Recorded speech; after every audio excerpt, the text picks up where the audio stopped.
Hello दोस्तों, स्वागत है आप सभी का आपका अपना चैनल इस क्लासेज में। दोस्तों, ये हम लोग का फिजिक्स का मतलब मॉडल पेपर हम लोग सॉल्व करने वाले हैं। ये हम लोग का पार्ट 2 है।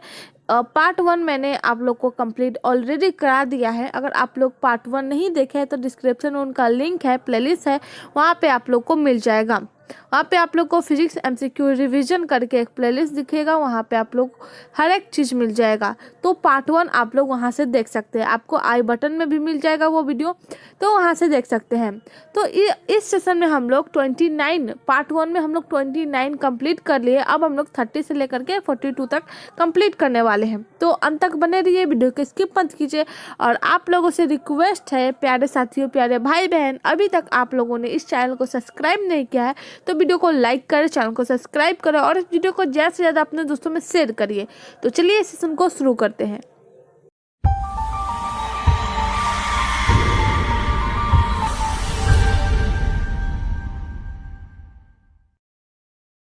तो चलिए हम लोग का 30वां नंबर क्वेश्चन है कि विभिन्न दिशाओं में कॉर्निया की वक्रता त्रिज्या में असमानता के कारण उत्पन्न दृष्टि दोष को क्या कहते हैं।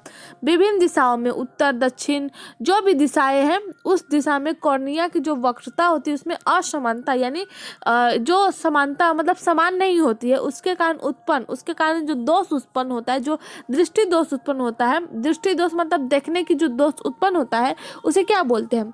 निकट दृष्टि दोष, दूर दृष्टि दोष, जरा दृष्टि दोष या फिर अबिंदुकता। तो इसमें बोला गया है कि विभिन्न दिशाओं में जब कॉर्निया की वक्रता त्रिज्या में असमानता हो जाती है तो उसके कारण जो दृष्टि दोष उत्पन्न होता है उसे क्या बोलते हैं। तो इसका ऑप्शन डी राइट हो जाएगा, अबिंदुकता। क्या हो जाएगा? Option D right. Question number 31 है कि निकट दृष्टि दोष निवारण के लिए प्रयुक्त किया जाता है।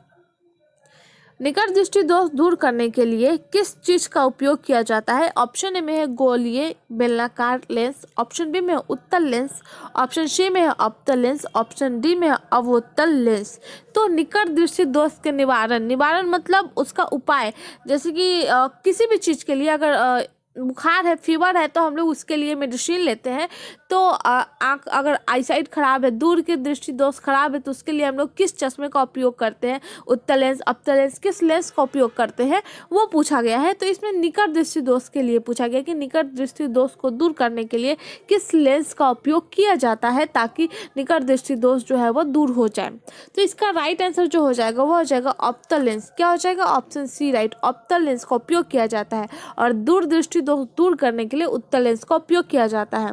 तो चलिए नेक्स्ट क्वेश्चन देखते हैं। क्वेश्चन नंबर 32 है कि निम्नलिखित में कौन विद्युत चुंबक तरंग नहीं है।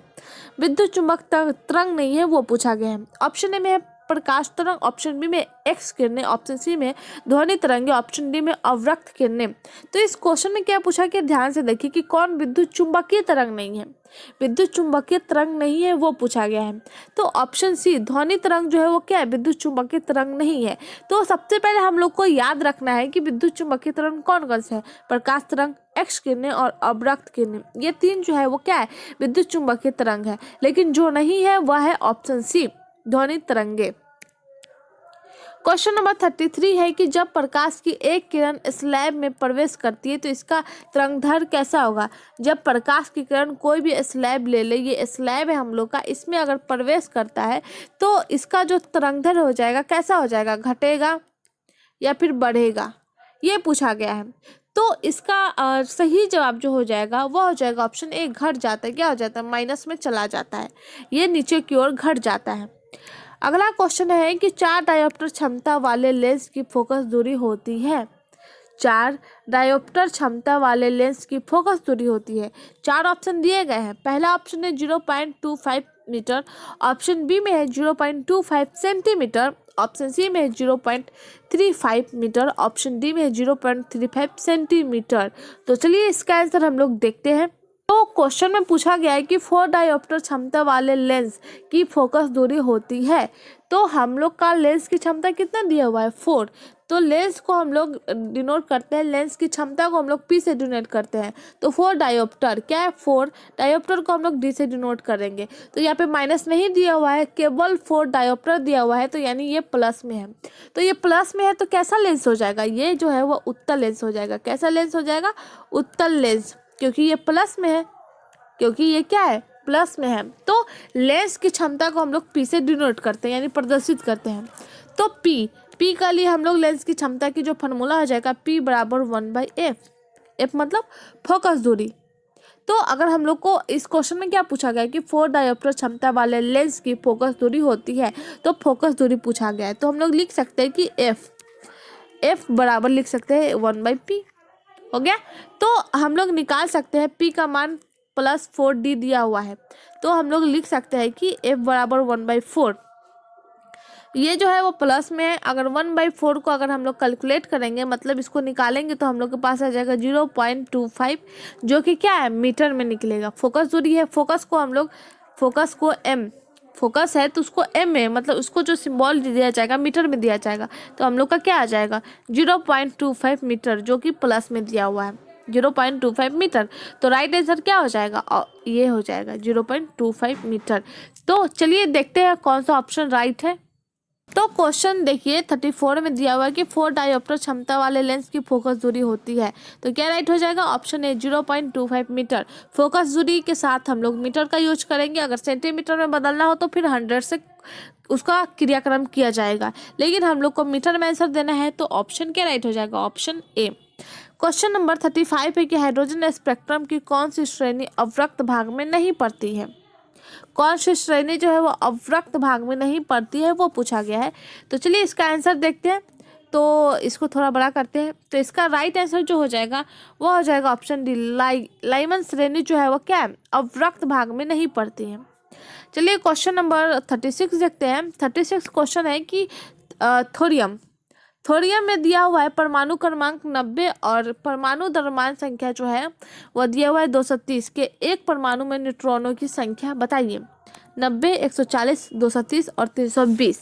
तो जैसे कि हम लोग को पता है कि एक्स, मान लीजिए ये एक तत्व है, नीचे जेड और ए, जेड यानी परमाणु क्रमांक और ए यानी द्रव्यमान संख्या। तो जेड हम लोग के पास कितना है, जेड जो है वो 90 है, थोरियम का परमाणु क्रमांक 90 है और इसका द्रव्यमान कितना है 230।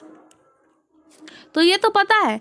जिस प्रकार हम लोग को पता है कि जेड यानी परमाणु क्रमांक और द्रव्यमान यानी मतलब ए यानी द्रव्यमान संख्या, तो हम लोग यहाँ पे फॉर्मूला अप्लाई कर सकते हैं कि इसको माइनस कर सकते हैं। जैसे कि हम लोग को पता है कि द्रव्यमान संख्या में हम लोग प्रोटॉन और न्यूट्रॉन को कैलकुलेट कर देते हैं, मतलब जोड़ देते हैं, और परमाणु क्रमांक में जो होता है वह प्रोटॉन और इलेक्ट्रॉन की संख्या को जो है वो दोनों उसमें अवस्थित रहता है। तो अगर जेड को हम लोग 90 ले लिए, अगर लिख सकते हैं कि n बराबर a माइनस जेड, क्या हो जाएगा n बराबर a माइनस जेड, तब हम लोग a कितना है 230 है, क्योंकि हम लोग को न्यूट्रॉनों की संख्या पूछा गया है। तो न्यूट्रॉन इक्वली क्या हो जाएगा, द्रव्यमान संख्या माइनस परमाणु क्रमांक, तो इतना माइनस 90 कर देंगे, तो हम लोग के पास कितना आंसर आएगा 140। कितना आएगा 140 आएगा, तो ऑप्शन बी राइट हो जाएगा।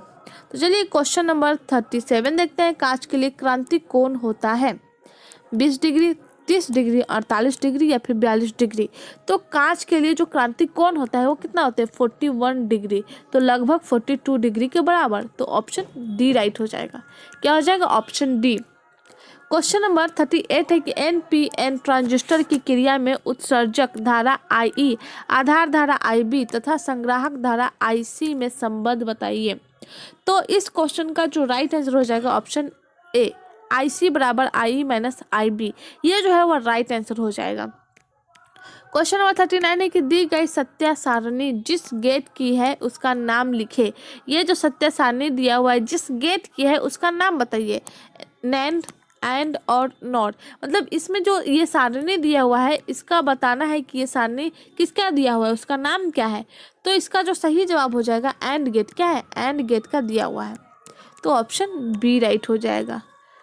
क्वेश्चन नंबर 40 है कि नैंड एंड गेट के लिए बहुलीय व्यंजक है। एंड गेट के लिए बहुलीय व्यंजक क्या हो जाएगा।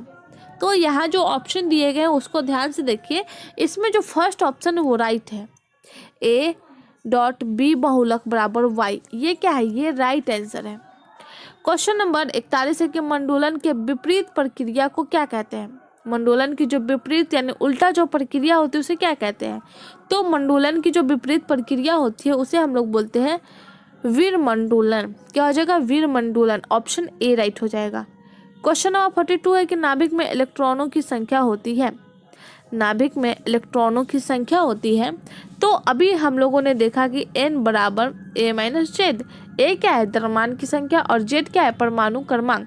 तो जब हम लोग न्यूट्रॉनों की संख्या पूछा जाए कि हम लोग को न्यूट्रॉनों की संख्या बताना है, तो हम लोग लिख सकते हैं कि n बराबर a माइनस जेड, क्योंकि जैसे कि हम लोग को पता है कि द्रव्यमान संख्या में क्या होता है, प्रोटॉन और न्यूट्रॉन जो होते हैं वो कैलकुलेट रहते हैं, प्रोटॉन प्लस न्यूट्रॉन, और परमाणु क्रमांक में इलेक्ट्रॉन और प्रोटॉन संख्या दोनों होते हैं।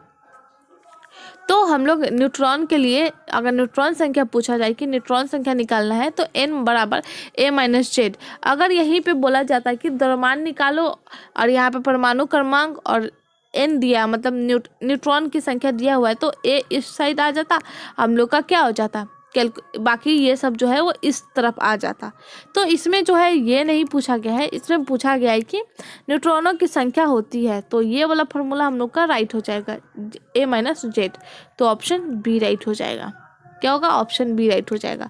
तो चलिए ये आज हम लोगों ने मॉडल पेपर को क्लियर कर लिया है, पूरे हम लोग 42 जो क्वेश्चन थे उसको सॉल्व कर लिए हैं। 2 पार्ट में हम लोगों ने इसका आंसर सही सही दिया है। ये सब जो क्वेश्चन है बहुत ही इंपॉर्टेंट है आप सबके लिए। तो दोस्तों आप लोग अंत तक बने रहने के लिए धन्यवाद। और आप लोग को ये जो सेशन दिया गया है ये बहुत ही मज़ेदार है, आप लोग इसे अच्छे से प्रैक्टिस कीजिए, आप लोग को कोई भी एग्जाम में कोई दिक्कत नहीं होगी। और दूसरी बात यह है कि प्यारे साथियों, आप अगर इस चैनल पे नए हैं तो वीडियो को लाइक करें, चैनल को सब्सक्राइब करें और बेल आइकन को दबा दें ताकि जितने भी अपडेट्स हो सबसे पहले आपके पास पहुंचे। तो चलिए साथियों, आज के लिए बस इतना ही, मिलते हैं अगले सेशन में। धन्यवाद।